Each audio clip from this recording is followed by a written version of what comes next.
Imagine waking up to a normal morning, not knowing that within hours, your entire world would be erased.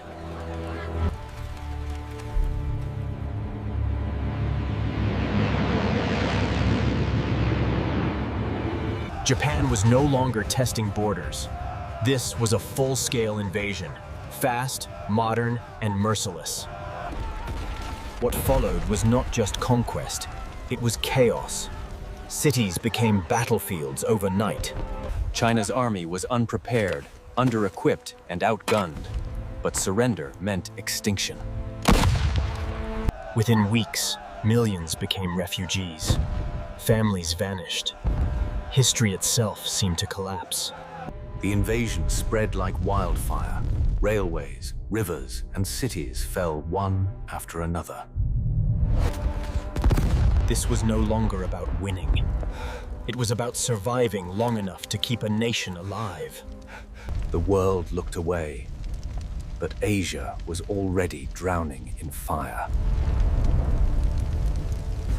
This was only the beginning of the war that would shatter Asia forever.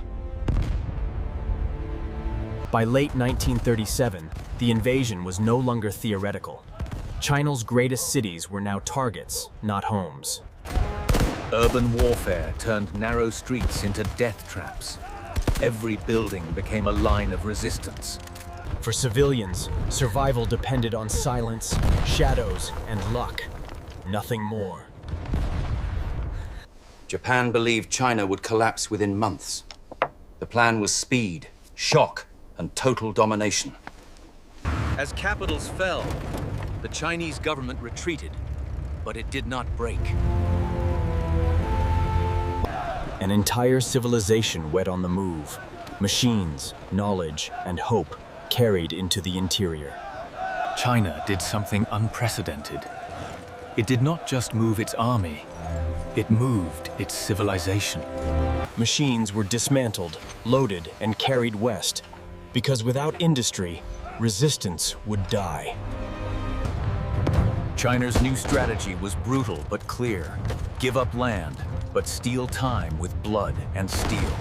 Japan conquered cities, but now had to control a country too large to truly hold. In the shadows, a people's war was born, one that no empire could fully extinguish. The sky itself became a weapon. Bombs didn't just destroy buildings, they shattered the idea of safety. Even as bombs fell, life refused to stop. Children kept learning. The world was told what was happening, but sympathy traveled slower than violence. Occupation followed conquest. Control replaced chaos, but at a brutal cost. Victory stretched Japan thin. The deeper they went, the harder it became to hold.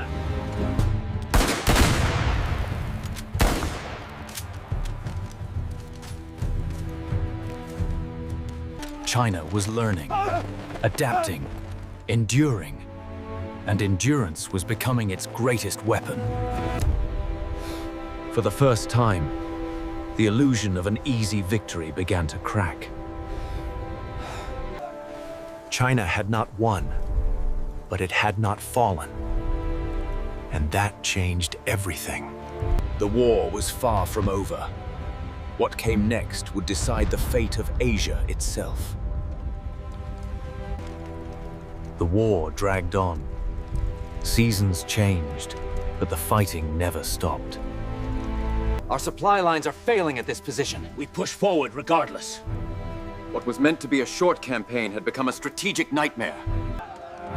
This war was no longer fought only by soldiers. An entire population was involved. The deeper they occupied, the more alone they became. Every road was dangerous.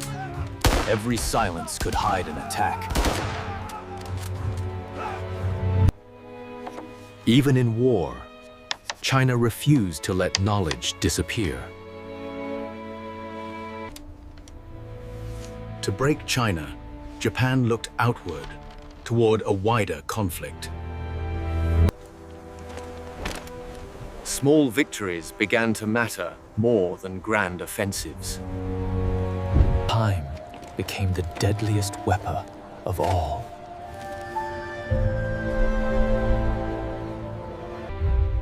To escape stalemate, Japan risked everything.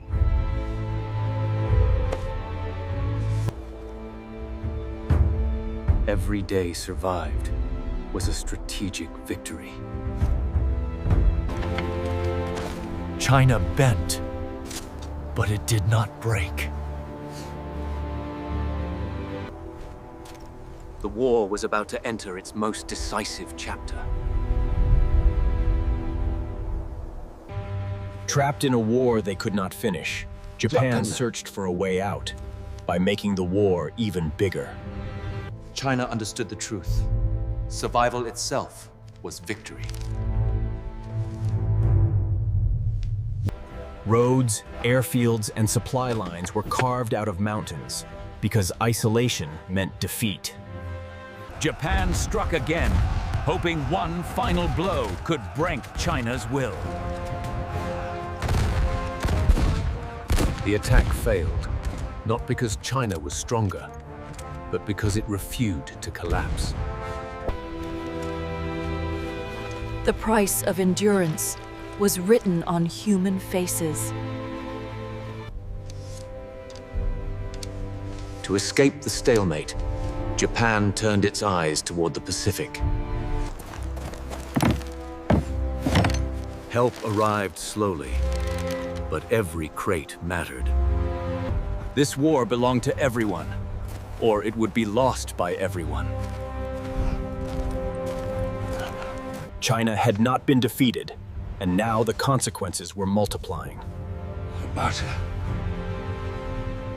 Years of war had aged a generation.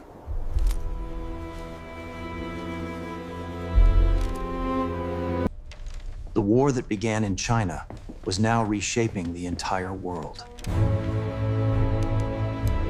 After years of survival, opportunity finally appeared. If we secure this route, we cut their supply line. Agreed. We move forward as planned.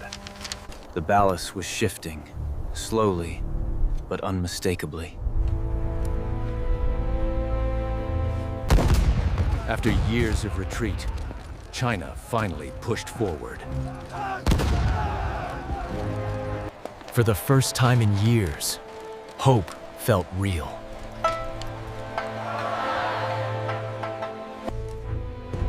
The war they could not finish was now turning against them.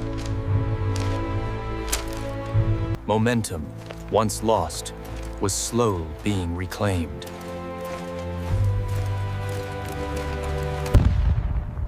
Everyone knew the end was approaching, but not how brutal it would be. Asia would never be the same again.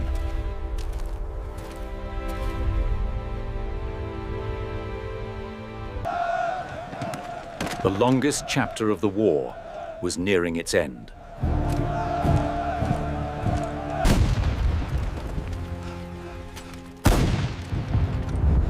There was nowhere left to retreat.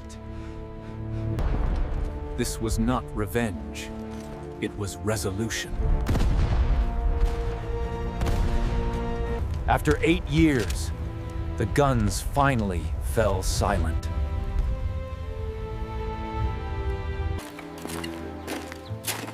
Survival itself felt unreal. Victory came, but nothing could return what the war had taken. The war had shattered Asia and rebuilt it forever. Peace arrived, but healing would take generations. This war is often forgotten, but its consequences are not.